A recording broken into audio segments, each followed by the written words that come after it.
Let's continue with that discussion and now welcome South African National Defence Union National Secretary, Mr. Pikkie Greeff. Pikkie, it's good afternoon to you, sir, and welcome to SA Today. So what have you particularly observed during this repatriation process of our soldiers? I mean, talking from the missed timelines, logistical risks, as well as the confusion, I suppose, for families there that had been expecting and awaiting the return of their loved ones.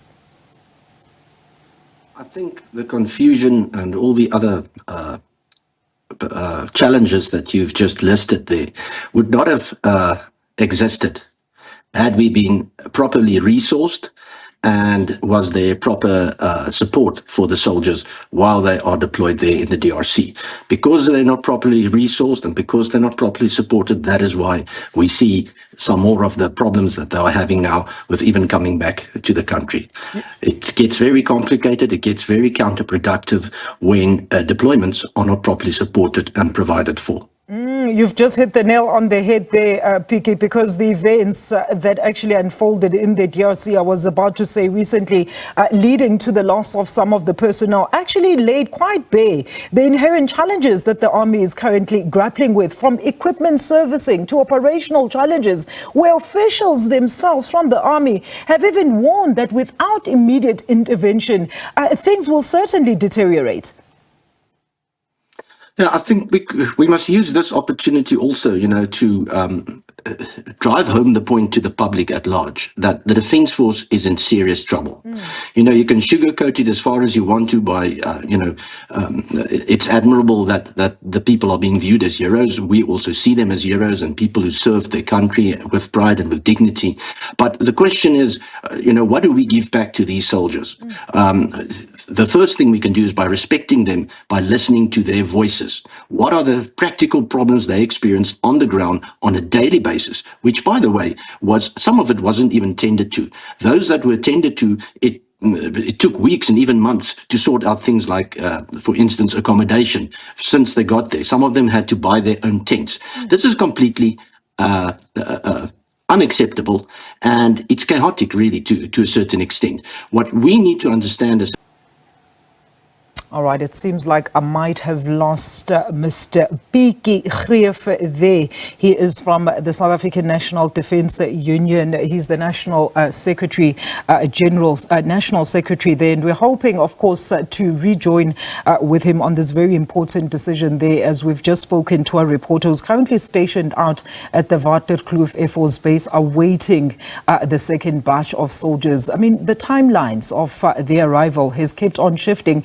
And confirmation that we're getting from our reporter on the scene is now that we are expecting the second batch to actually touch on South African soil at about 1648 South African soil. We're going to try and reestablish that connection with Mr. Greeff. All right, let's go back to our interview as promised, of course, with Mr. Pikkie Greeff, the Defence Union Secretary there. And we're talking about, of course, the repatriation of those soldiers that is now expected to be around 1640 South African time. So, Pikkie, welcome back. I'm so glad you could actually come back. We're still just talking about, of course, the operational challenges that where officials themselves from the army have actually warned that without immediate interventions, things could certainly still deteriorate. It can. I think we must pay heed to those remarks by the officials of the Defence Force. All other defence analysts outside of the DoD agrees with that as well. If we ignore this any further, this Defence Force is going to collapse. Pikkie, interesting for me is the fact that, and you mentioned this before we actually lost connection, from a ministerial point of view, we are being told that all is well, it's not that bad, when in actual fact, as officials and personnel alike have highlighted and identified all these issues, like the pressing issue, of course, the Military Skills Development System, or the MSDS, that was a major recruitment feeder, and we know that it was effectively halted. So we are now having very old personnel at age at least 49. When will the transfer then of skills and all necessary development actually take place? And why is there no transparency also about the current going-ons at the entity, you think? I think let's just start with the lack of transparency. That is something that we find to be very worrying in the Defence Force. You know, when those members raised their issues in the DRC, it was basically denied that they had any issues or something to complain about, and they were basically ignored. That's how they felt. And I also think we should not underestimate the level of resentment and disappointment that these soldiers have experienced.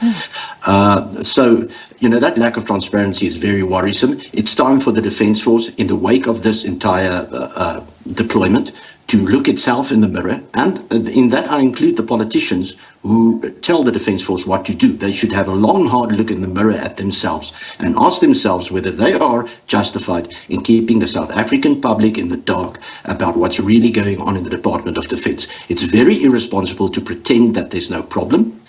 It is time to grow up, look the problem in the eyes and start fixing it. And that's with the politicians, and it's with every South African in this country. And speaking of South Africans, there has also been long suggestions about actually utilizing the army for current pressing country needs. I mean, we have a serious crime problem in villages and underserviced areas. Criminals are just running amok, and our ports of entry are basically non-existent. So while we talk about adequately resourcing the army, we are not a warring nation. So let's put them into effective good use, and not only against citizens or for external deployment purposes.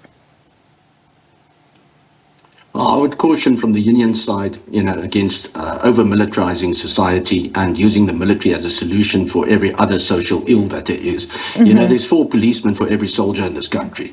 So the fact that the police doesn't get to grips with crime is a police problem. It's not a Defence Force problem. But be that as it may, I take your point that these soldiers can be utilized for the good of the country, but we're in a catch-22 situation. How do you utilize people if you can't properly support them?